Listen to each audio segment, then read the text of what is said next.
ปิฎกลอยฟ้ามีเสนอแก่ท่านผู้ฟังทุกวันพุธ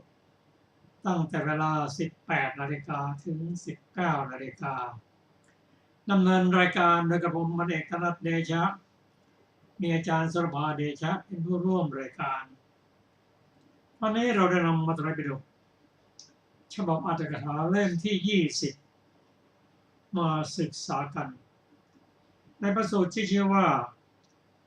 อุปาลิวัฏสูตรอุปาลิวัฏสูตรนั้นได้ชื่อมาจากขฤหบดีชื่อว่าอุปาลี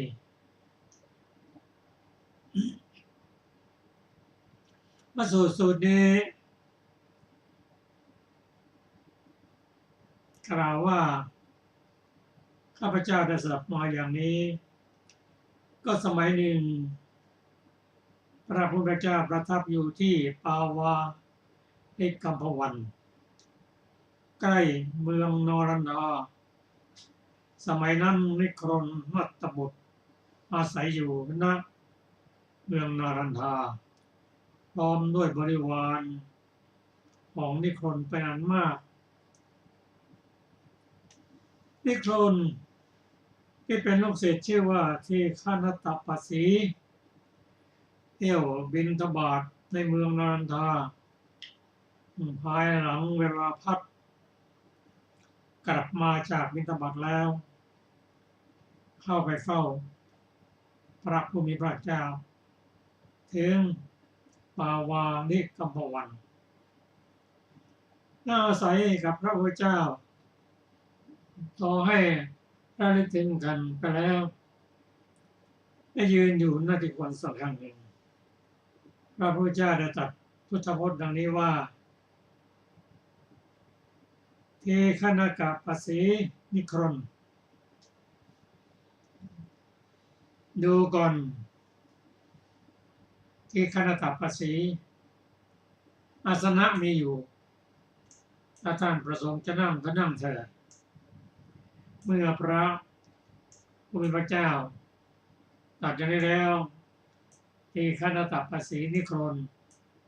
ก็ถือเอาอาสนะต่ำแห่งหนึ่งนั่งณที่ควรสักแห่งหนึ่ง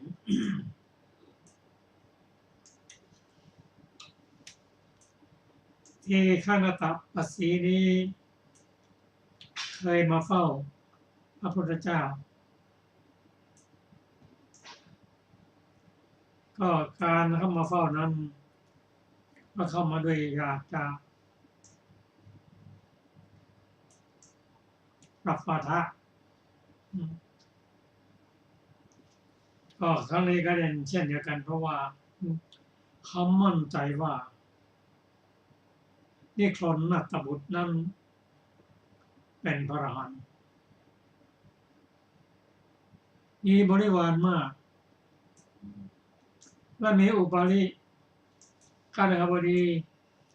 เป็นผู้อุปชาเป็นเสมือนบ่อน้ำให้แก่นิครนมัตตบุตรและบริวารมานานพูดถึง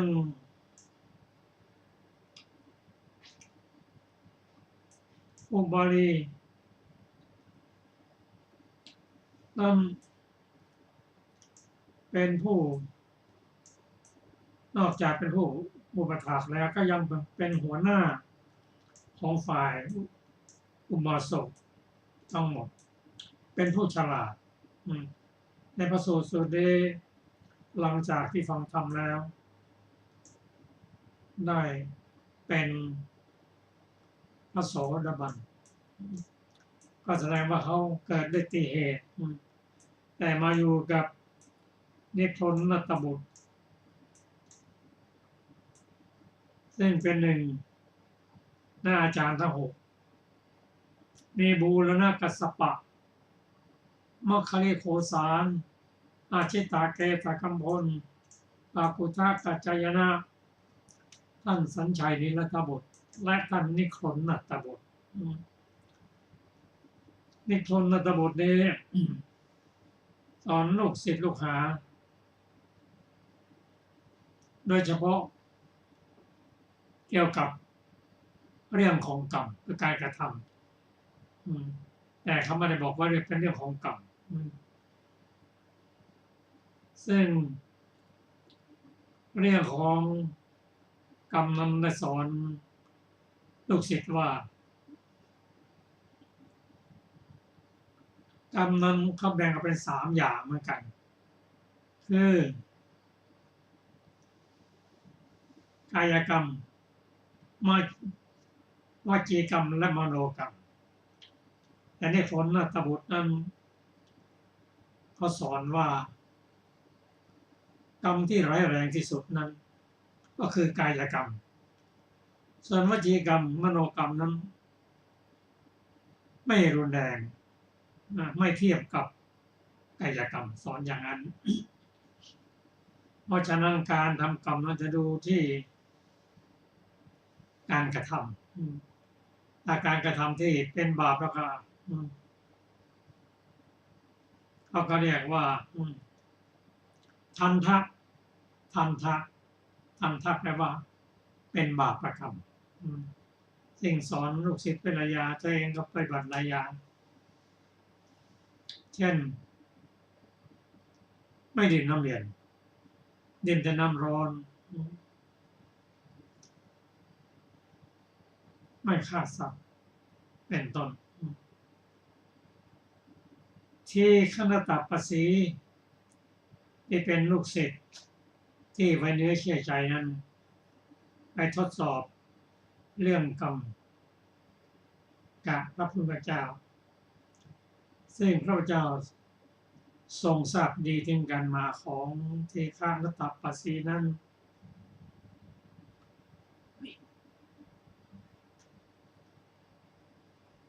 ทรงทราบดีว่ามาเพื่อจะนำคำสอนของนิครนนัตบุตรผู้ศาสดามาเทียบเคียงที่ว่าคำสอนนั้นดีกว่าถูกกว่าของพระพุทธเจ้าเรื่องนี้พระพุทธเจ้าทรงทราบดีว่าการมาครั้งนี้รับคำสอนแล้วก็จะไปเรียนกับนิครนนัตบุตรอาจารย์ของตนจึงวางแผนมาพระพุทธเจ้าตรัสถามว่า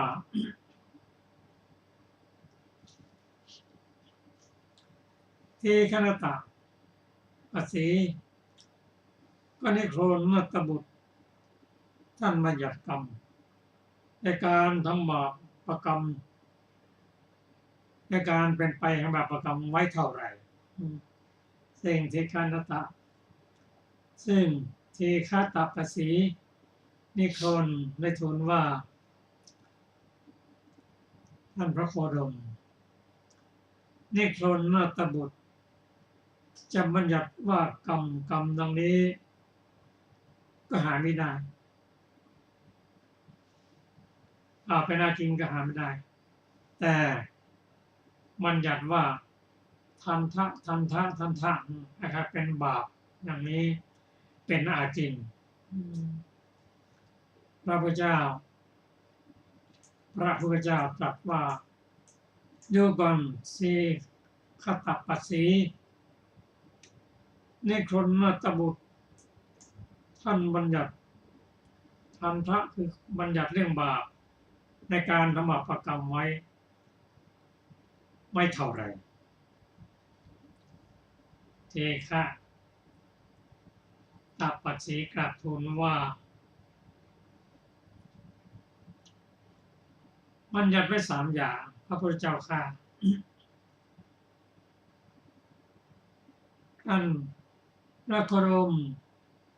มันดาทันทะทั้ง3 ประการนิครนจำแนกแล้วเป็นส่วนต่างกันดังนี้นิครนบัญญัติว่ากายทันทะนั้นมีโทษมากกว่าในการทำบาปประกรรมในการเป็นไปแห่งบาปประกรรมนั้นบัญญัติว่าวจีทันทะมโนทันทะนั้นมีโทษน้อยไม่มากเหมือน กายทันทะพระพุทธเจ้าตรัสว่าท่านกล่าวว่ากายทันทะหรือกราบทูลว่าพระบรมข้าพเจ้ากล่าวว่ากายทันทะเดี๋ยวก่อนปัสสีเดี๋ยวก่อนนักขตปัสสีท่านกล่าวว่ากายทันทะหรือท่านพระโคดมข้าพเจ้ากล่าวว่ากายทันทะคงทอทุกคนตัปปสีท่านกล่าวว่ากายทันทะหรือก็ที่พระองค์ได้สอบสวนรู้ได้สนทนากับทีฆนตะทีฆตปัสสีนั้นก็ยืนยันว่ากายทันทะมีโทษมากกว่าวัจีทันทะและมโนทันทะเมื่อสนทนากันแล้วก็จะนำนี้ไปบอกกับนิครนผู้ศาสดาเพราะฉะนั้นพระองค์จึงย้ำอยู่เสมอว่าการบาปกรรมที่นิครนตบุตรนั้นถือว่ารุนแรงที่สุดคือกายกรรมใช่ไหมตอบว่าใช่นี่ครั้งที่หนึ่งครั้งที่สองกายกรรมมีโทษมากกว่าวจีกรรมและมโนกรรมเท่าใช่ไหมแม้ครั้งที่สามก็ยอมรับว่ากายกรรมนั้นมีโทษมากหลังจากที่พระพุทธเจ้าได้ตรัสถามแล้วก็ย้อนถามพระพุทธเจ้าว่าในธรรมวินัยของพระองค์นั้นแบ่งการกระทำมาเป็นอย่างไรซึ่งพระพุทธเจ้าตรัสว่าแบ่งเป็นกรรมมี3อย่างเหมือนกันคือกายกรรมวจีกรรมและมโนกรรมมโนกรรมนั้นมีโทษมากกว่ากายกรรมและวจีกรรมเรื่องนี้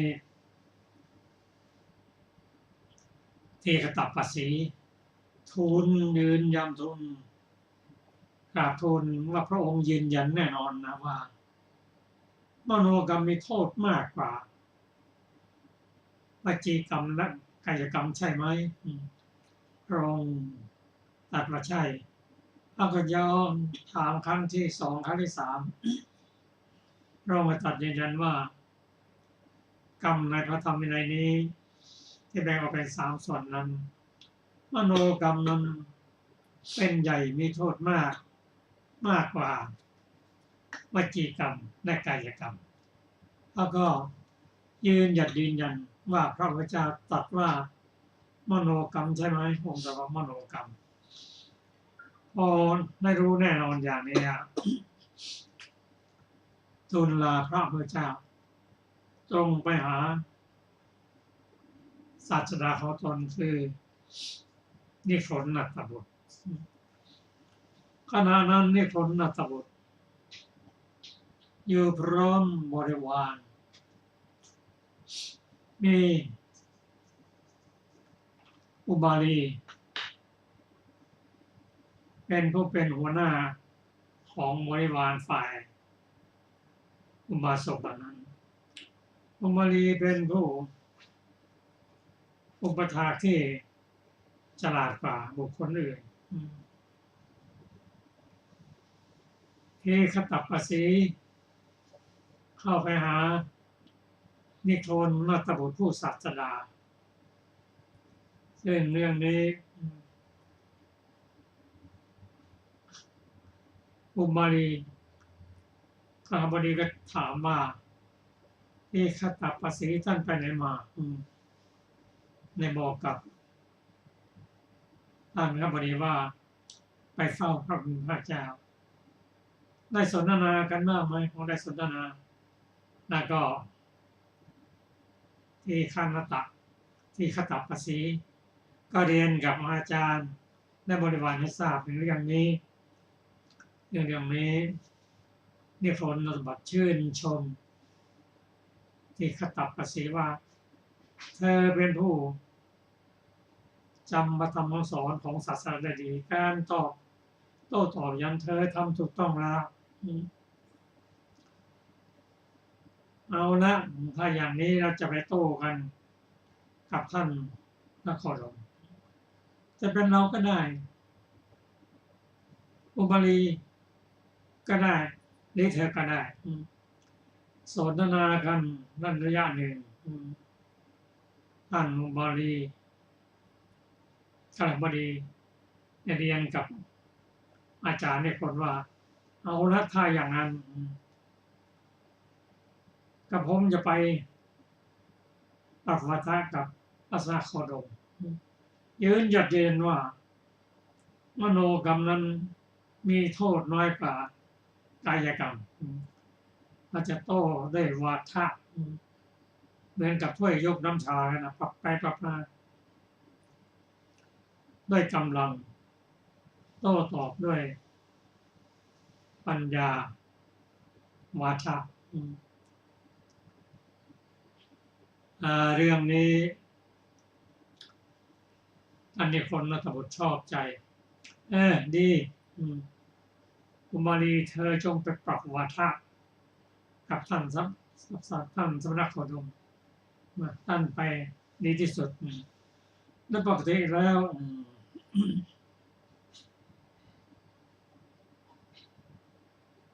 ท่าน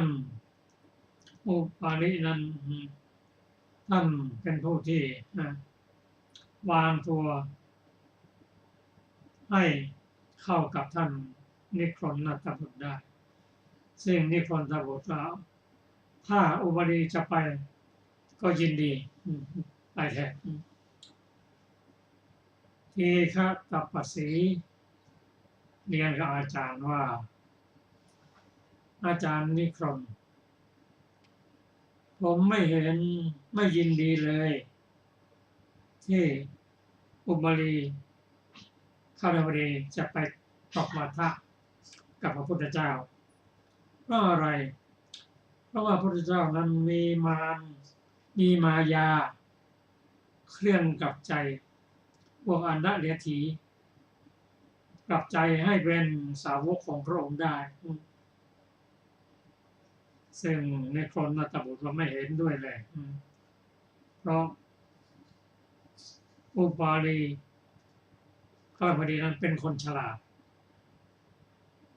ถ้าจะเป็นไปได้ก็วัสนโคดมนะจะมาเป็นลูกศิษย์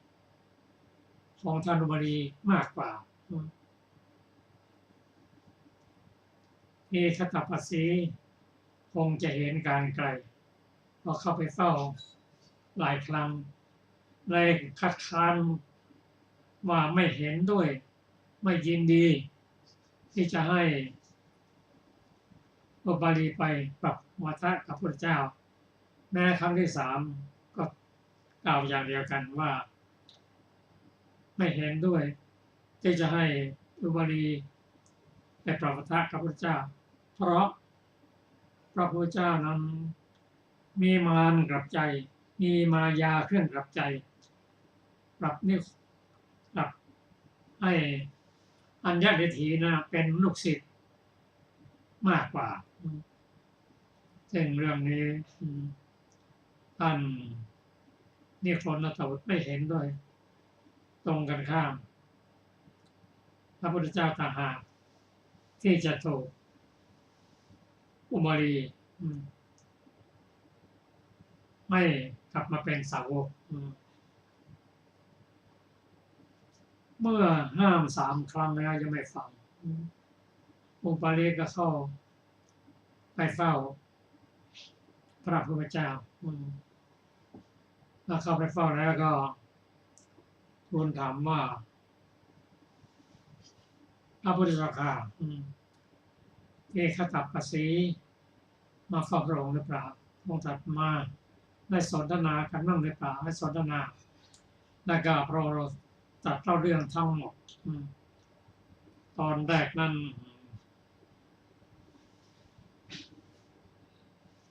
ข้าราบดีอุบาลีนั่นก็ยืนยันว่าที่ครนระบุอาจารย์ตอนนั้นกล่าวถูกต้องแล้วว่ากายทันทะนั้นมีโทษมากกว่า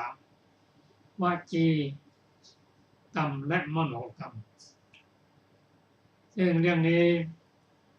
พระองค์ตรัสว่าอุบาลีถ้าจะสนทนากันเรื่องนี้ต้องมาตกลงกันซะก่อนว่าเราจะพูดได้ความจริงใจอย่างไหนก็อย่างนั้นไม่กลับไปกลับมายืนยันอย่างนั้นว่ากายทันทะมีโทษมากกว่ามโนทันทะนั่นแน่นอนนะเมื่อตกลงแน่นอนก็พระพุทธเจ้าจึงจะสนทนากันด้วย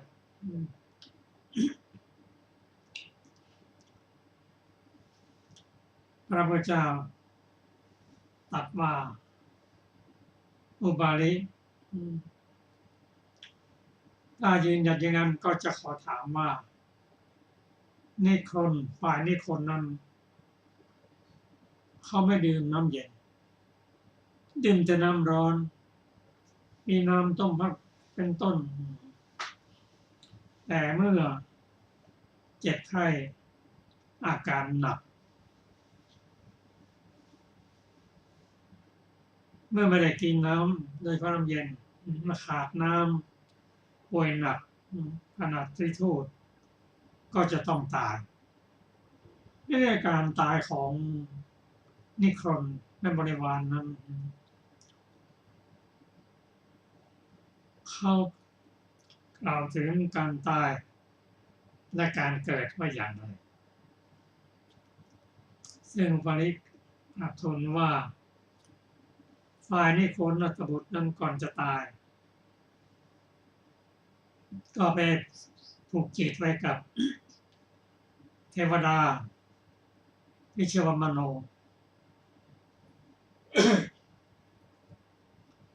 ได้ผูกจิตกับเทวดาองค์นั้นพระพุทธเจ้าตรัสว่ามุมาลิไหนเทว่ามโนทันทะไม่สำคัญแม้ก่อนจะตายก็ผูกจิตไว้กับเทวดาก็ตัวจิตนั่นนะคือมโนนั่นนะสำคัญกว่ากายทันทะและวจีมันทำให้ใช่หรืออุปริยอมรับว่าเป็นอย่างนั้นก็จริงแต่ว่าขอยืนยันว่าเรื่องโทษนั้นกายทันทะมีโทษมากกว่าวจีกรรมมโนกรรมพระองค์ตรัสว่าเอาละถ้าอย่างนั้นก็จะถามว่าถ้ามีคนหนึ่งถือดาบมาว่าจะฟันจะฆ่าคนที่อยู่ในนารันทานั้นให้เกลี้ยงไม่ให้เหลือเลยเป็นไปได้ไหมเซโนบาริโบเป็นไปไม่ได้พระเจ้าค่ะคนเดียวมีดาบคนเดียวจะไปฆ่าคนทั้งหมดในนารันทานั้นได้อย่างไรเนี่ยว่าแต่คนเดียวเลย10 คน20 คน30 คน40 คนก็ไม่ได้ทำไม่ได้ลองตัดว่า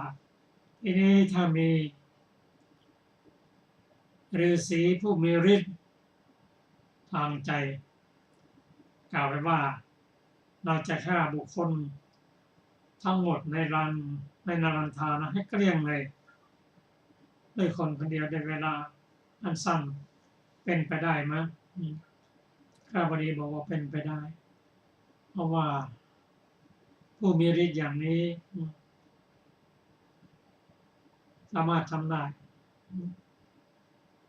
ผู้มีฤทธิ์ในทางใจนั้นไม่ว่าใจไม่สำคัญพระองค์ตรัสถามข้อ 1 ข้อ 2 ข้อ 3ซึ่งอุบาลีตอบไม่ได้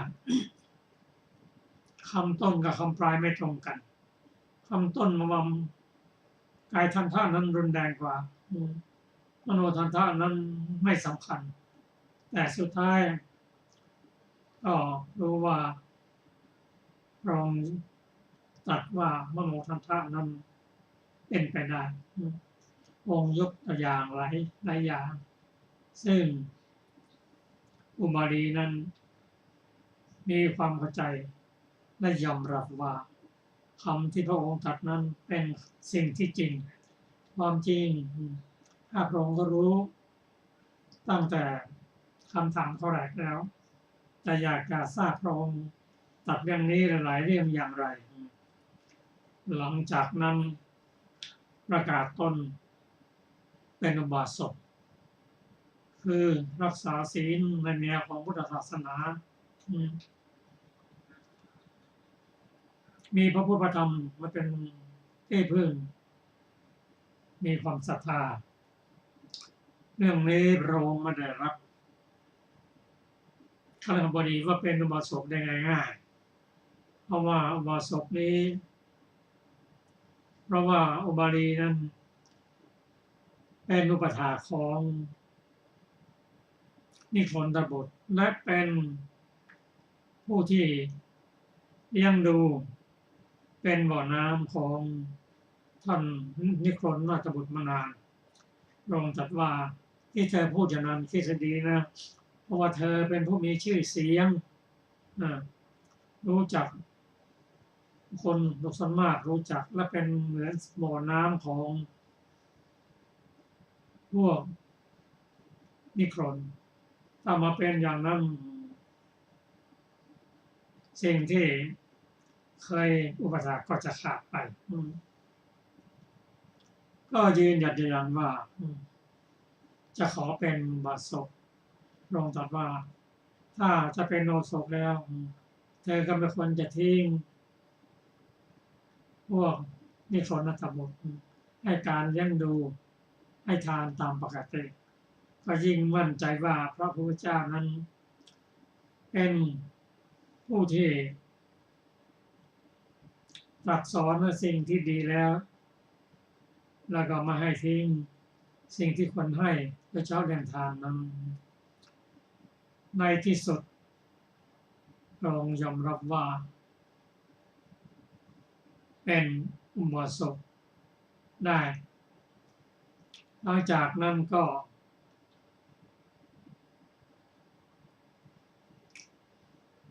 ได้ฟังธรรมจากพระพุทธเจ้ารายละเอียดนั้นก็ขอเชิญอาจารย์สุรภา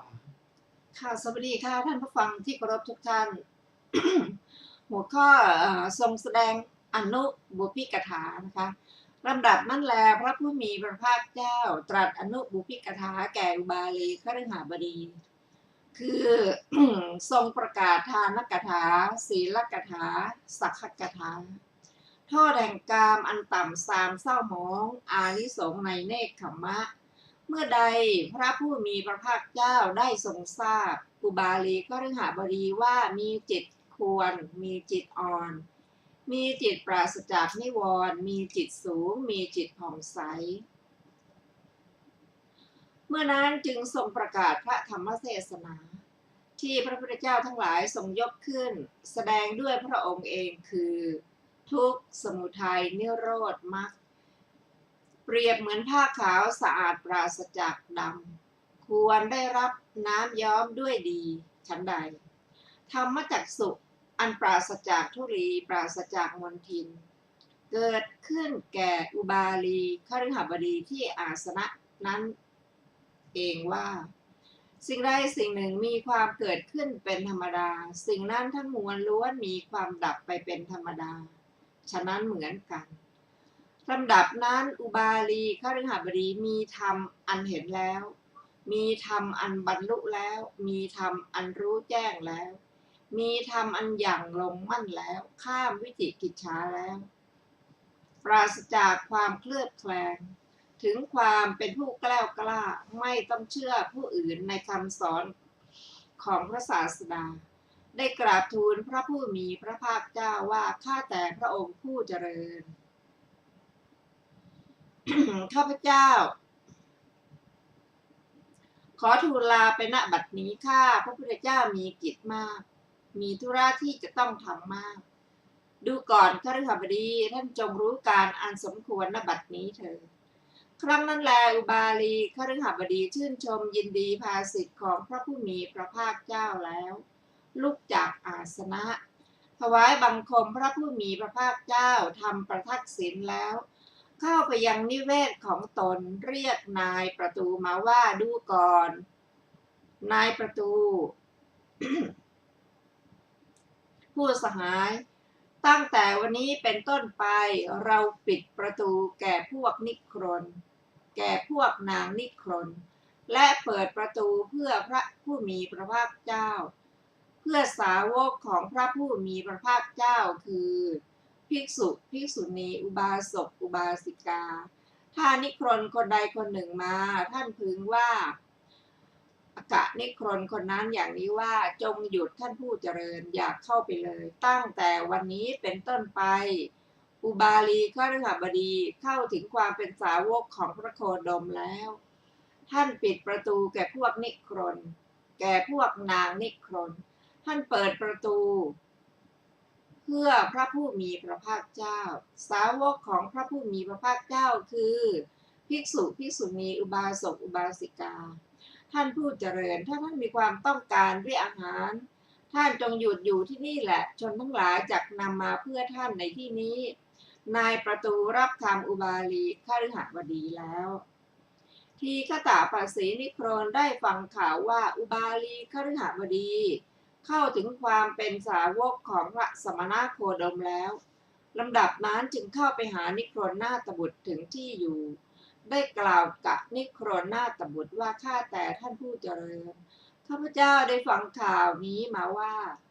อุบาลีคฤหบดีเข้าถึงความเป็นสาวกของพระสมณโคดมแล้วนิโครนนาถบุตรก็กล่าวว่าดูก่อนตปัสสีข้อที่อุบาลีคฤหบดีจะพึงเข้าถึงความเป็นสาวกของพระสมณโคดมนั้นไม่ใช่ฐานะไม่ใช่โอกาสแต่ข้อที่พระสมณโคดมจะพึงเข้าถึงความเป็นสาวกของอุบาลีคฤหบดีนั้นเป็นฐานะที่จะมีได้ที่คตปัสสีนิโครนได้กล่าวกับนิโครนนาถบุตรเป็นครั้งที่สองว่าข้าแต่ท่านผู้เจริญข้าพเจ้าได้ฟังข่าวนี้มาว่าอุบาลีคฤหบดีเข้าถึงความเป็นสาวกของพระสมณโคดมแล้วนิโครนนาถบุตรกล่าวว่าดูก่อนตปัสสีข้อที่อุบาลีคฤหบดีจะพึงเข้าถึงความเป็นสาวกของพระสมณโคดมนั้นไม่ใช่ฐานะไม่ใช่โอกาสแต่ข้อที่พระสมณโคดมจะพึงเข้าถึงความเป็นสาวกของอุบาลีคฤหบดีนั้นเป็นฐานะที่จะมีได้ทีฆตปัสสีนิโครนได้กล่าวกับนิโครนนาถบุตรเป็นครั้งที่สามว่าข้าแต่ท่านผู้เจริญข้าพเจ้าได้ฟังข่าวนี้มาว่าอุบาลีคฤหบดีเข้าถึงความเป็นสาวกของพระสมณโคดมแล้วท่านนิโครนนาถบุตรกล่าวว่าดูก่อนตปัสสีข้อที่อุบาลีคฤหบดีจะพึงเข้าถึงความเป็นสาวกของพระสมณโคดมนั้นมิใช่ฐานะมิใช่โอกาสแต่ข้อที่พระสมณโคดมจะพึงเข้าถึงความเป็นสาวกของอุบาลีคฤหบดีนั้นเป็นฐานะที่จะมีได้ทีฆตปัสสีกล่าวว่าข้าแต่ท่านผู้เจริญเอาเถอะข้าพเจ้าจะไปเพียงเพื่อจะทราบว่าอุบาลีคฤหบดีเข้าถึงความเป็นสาวกของพระสัมมาโคดมแล้วหรือหาไม่นิโครนนาถบุตรกล่าวว่าดูก่อนตปัสสีท่านจงไปจงรู้ว่าอุบาลีคฤหบดีเข้าถึงความเป็นสาวกของพระสมณโคดมหรือหาไม่หัวข้อห้ามพวกเดรัจฉีเข้าบ้านครั้งนั้นทีฆตปัสสีนิโครนจึงเข้าไปยังนิเวศของอุบาลีคฤหบดีนายประตูได้เห็นทีฆปัสสีนิโครนมาแต่ไกลเทียวครั้นแล้วจึงกล่าวว่าจงหยุดเถิดท่านผู้เจริญอย่าเข้ามาเลยตั้งแต่วันนี้เป็นต้นไปอุบาลีคฤหบดีเข้าถึงความเป็นสาวกของพระสมณโคดมแล้วท่านปิดประตูแก่พวกนิโครนแก่พวกนางนิโครนเปิดประตูเพื่อพระผู้มีพระภาคเจ้าและสาวกของพระผู้มีพระภาคเจ้าคือ ภิกษุภิกษุณีอุบาสกอุบาสิกาท่านผู้เจริญถ้าท่านมีความต้องการอาหารจงหยุดอยู่ที่นี่แหละชนทั้งหลายจักนำมาเพื่อท่านณที่นี้ทีฆปัสสีกล่าวว่าผู้มีอายุเรายังไม่ต้องการอาหารดอกและกลับจากที่นั้นเข้าไปหานิครนนาถบุตรถึงที่อยู่และได้กล่าวว่าข้าแต่ท่านผู้เจริญข้อที่อุบาลีคฤหบดีเข้าถึงความเป็นสาวกของพระสมณโคดมนั้นเป็นความจริงทีเดียวข้าพเจ้าไม่ได้คำที่ข้าพเจ้ากล่าวว่าข้อที่อุบาลีคฤหบดีจะพึงยกวาทะแก่พระสมณโคดมนั้นข้าพเจ้าไม่ชอบใจเลยด้วยว่าพระสมณโคดมเป็นคนมีมายาย่อมรู้มายาเป็นเครื่องกลับใจสาวกของพวกอัญญเดียรถีดังนี้จากท่านข้าแต่ท่านผู้เจริญอุบาลีคฤหบดีของท่านถูกพระสมณโคดมกลับใจด้วยมายาอันเป็นเครื่องกลับใจเสียแล้วนิครนนาถบุตรกล่าวว่าดูก่อนตัปปสีข้อที่อุบาลีคฤหบดีจะเข้าถึงความเป็นสาวกของพระสมณโคดมนั้นมิใช่ฐานะมิใช่โอกาสแต่ข้อที่พระสมณโคดมจะพึงเข้าถึงความเป็นสาวกของอุบาลีคฤหบดีนั้นเป็นฐานะที่จะมีได้ทีฆตปัสสีนิครนได้กล่าวเป็นครั้งที่สองว่าข้าแต่ท่านผู้เจริญข้อที่อุบาลีคฤหบดีเข้าถึงความเป็นสาวกของพระสมณโคดมนั้นเป็นความจริงทีเดียวข้าพเจ้าไม่ได้คำที่ข้าพเจ้ากล่าวว่าข้อที่อุบาลีคฤหบดีจะพึงยกวาทะแก่พระสมณโคดมนั้นข้าพเจ้าไม่ชอบใจเลยด้วยว่าพระสมณโคดมเป็นคนมีมายาย่อมรู้มายาเป็นเครื่องกลับใจสาวกของพวกอัญญเดียรถีดังนี้จากท่านข้าแต่ท่านผู้เจริญอุบาลีคฤหบดีของท่านถูกพระสมณโคดมกลับใจด้วยมายาอันเป็นเครื่องกลับใจเสียแล้วนิครนนาถบุตรกล่าวว่าดูก่อนตัปปสีข้อที่อุบาลีคฤหบดีจะพึงเข้าถึงความเป็นสาวกของพระสมณโคดมนั้นมิใช่โอกาสมิใช่ฐานะแต่ข้อที่พระสมณโคดมจะพึงเข้าถึงความเป็นสาวกของอุบาลีคฤหบดีนั้นเป็นฐานะที่จะมีได้แล้วกล่าวต่อไปว่าเอาเถอะตัปปสีเราจะไปเพียงเพื่อจะรู้เองทีเดียวว่าอุบาลีคฤหบดีเข้าถึงความเป็นสาวกของพระสมณโคดมจริงหรือไม่ลำดับนั้นนิครนนาถบุตรพร้อมด้วยนิครนบริษัทเป็นอันมากเข้าไปถึงนิเวศของอุบาลีคฤหบดีนายประตูได้เห็นนิครนนาถบุตรมาแต่ไกลได้กล่าวว่าจงหยุดเถิดท่านผู้เจริญอย่าเข้ามาตั้งแต่วันนี้เป็นต้นไปอุบาลีคฤหบดีเข้าถึงความเป็นสาวกของพระสมณโคดมแล้วท่านปิดประตูแก่พวกนิครนแก่พวกนางนิครนแล้ว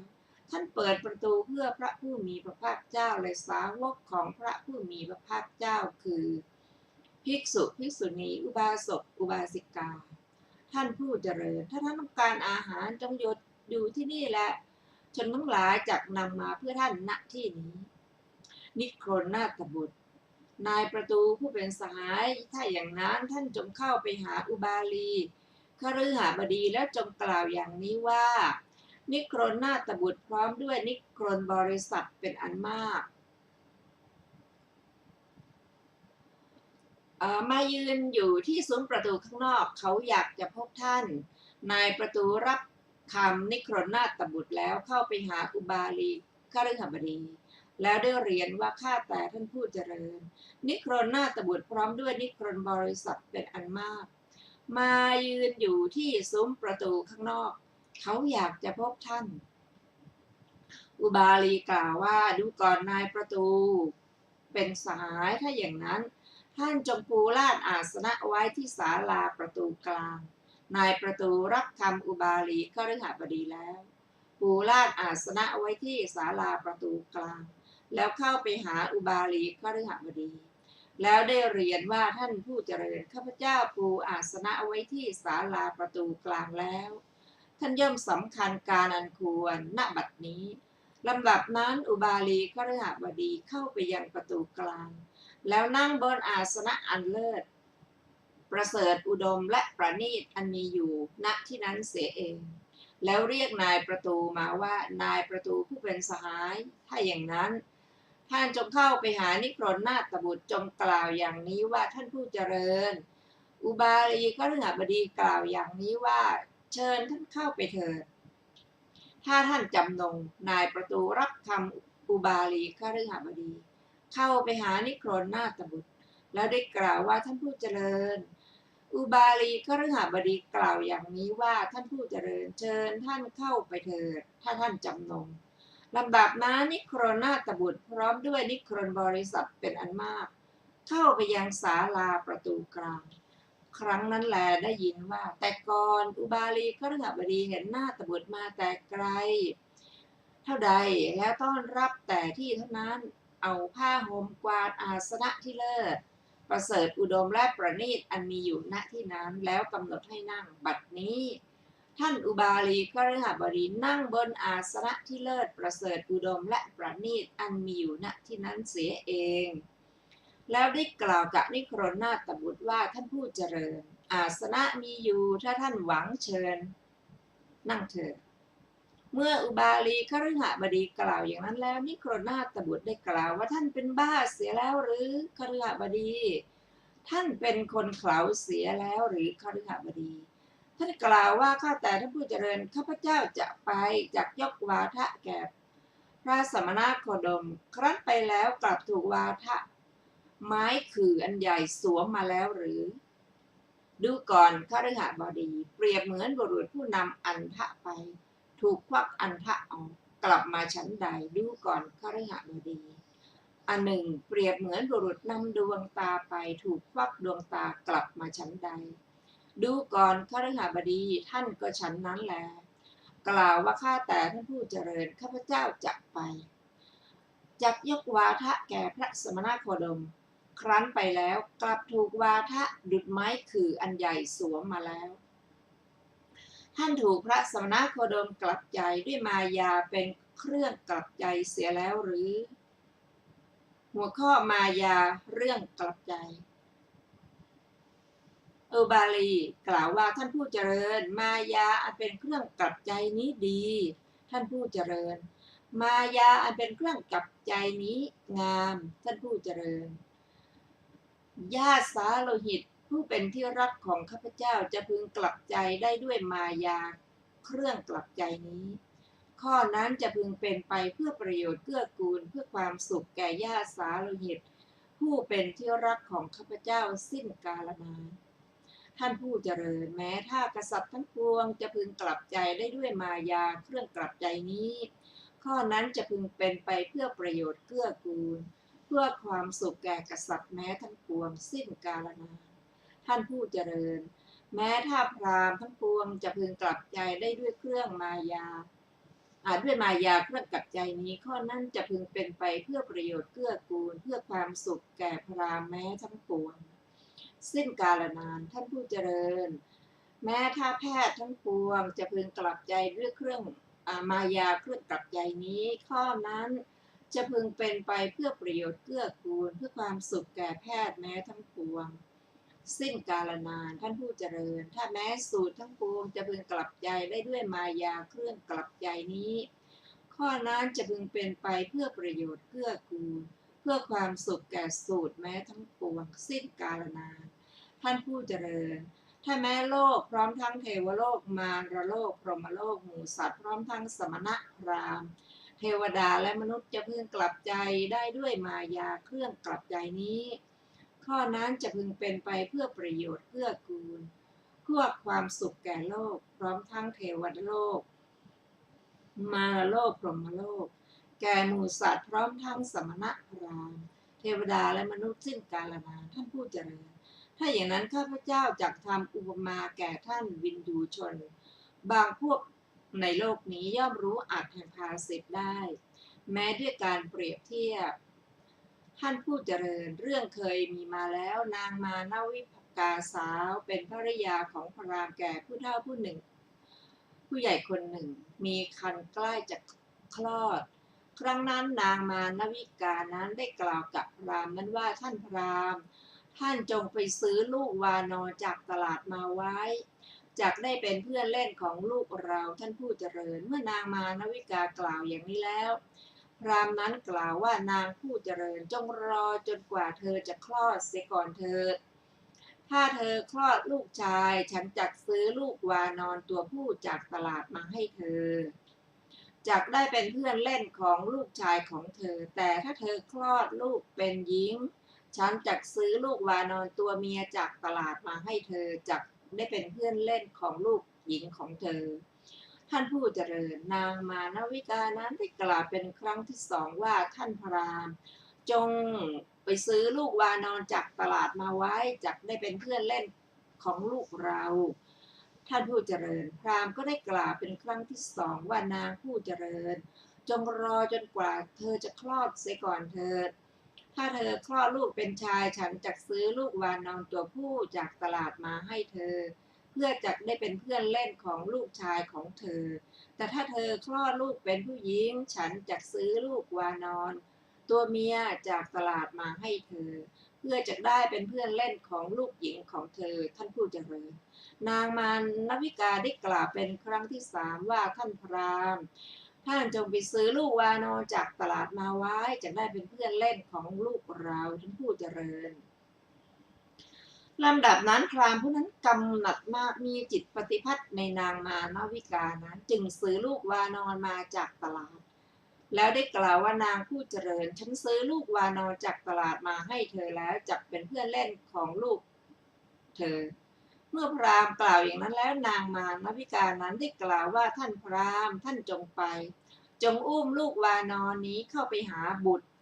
ช่างย้อมผู้ชำนาญการย้อมแล้วจงกล่าวอย่างนี้ว่าน่ะเพื่อนผู้ชำนาญการย้อมฉันอยากจะให้ท่านย้อมลูกวานอนตัวนี้ให้เป็นสีน้ำย้อมให้น้ำย้อมจับดีทุบแล้วทุบอีกให้เกลี้ยงดีทั้งสองข้างลำดับนั้นพราหมณ์นั้นกำหนัดมากมีจิตปฏิพัทธ์ในนางมานวิกานั้นจึงอุ้มลูกวานอนเข้าไปหาบุตรช่างย้อมผู้ชำนาญการย้อมแล้วได้กล่าวว่าแน่เพื่อนผู้ชำนาญการย้อมฉันอยากจะให้ท่านย้อมลูกวานอนนี้ให้เป็นสีน้ำย้อมให้น้ำย้อมจับดีทุบแล้วทุบอีกให้เกลี้ยงดีทั้งสองข้างเมื่อพราหมณ์กล่าวอย่างนี้บุตรช่างย้อมผู้ชำนาญการย้อมได้กล่าวว่าท่านผู้เจริญลูกวานอนของท่านตัวนี้ควรแต่จะย้อมเท่านั้นแต่ไม่ควรจะทุบไม่ควรจะขัดสีฉันใดท่านผู้เจริญว่าทะของนิครนผู้เขลาก็ฉันนั้นควรเป็นที่ยินดีของคนเขลาเท่านั้นไม่ควรเป็นที่ยินดีไม่ควรซักไซไม่ควรพิจารณาของบัณฑิตทั้งหลายท่านผู้เจริญครั้นสมัยต่อมาพราหมณ์นั้นถือคู่ผ้าใหม่เข้าไปหาบุตรช่างย้อมผู้ชำนาญการย้อมแล้วได้กล่าวว่าแน่ท่านผู้ชำนาญการย้อมฉันอยากจะให้ท่านย้อมคู่ผ้าใหม่นี้ให้เป็นสีน้ำย้อมให้น้ำย้อมจับดีทุบแล้วทุบอีกให้เกลี้ยงดีทั้งสองข้างเมื่อพราหมณ์กล่าวอย่างนี้แล้วบุตรช่างย้อมผู้ชำนาญการย้อมได้กล่าวว่าท่านผู้เจริญคู่ผ้าใหม่ของท่านควรจะย้อมควรจะทุบควรจะขัดสีฉันใดท่านผู้เจริญวาทะของพระผู้มีพระภาคอรหันตสัมมาสัมพุทธเจ้าพระองค์นั้นควรเป็นที่ยินดีของบัณฑิตทั้งหลายฉันนั้นแต่ไม่ควรซักไซและไม่ควรพิจารณาของคนเขลาทั้งหลายในคนนาถบุตรกล่าวว่าดูก่อนคฤหบดีบริษัทพร้อมทั้งพระราชารู้จักท่านอย่างนี้ว่าอุบาลีคฤหบดีเป็นสาวกของนิครนนาถบุตรดังนี้เราทั้งหลายจะทรงจำท่านว่าเป็นสาวกของใครเล่า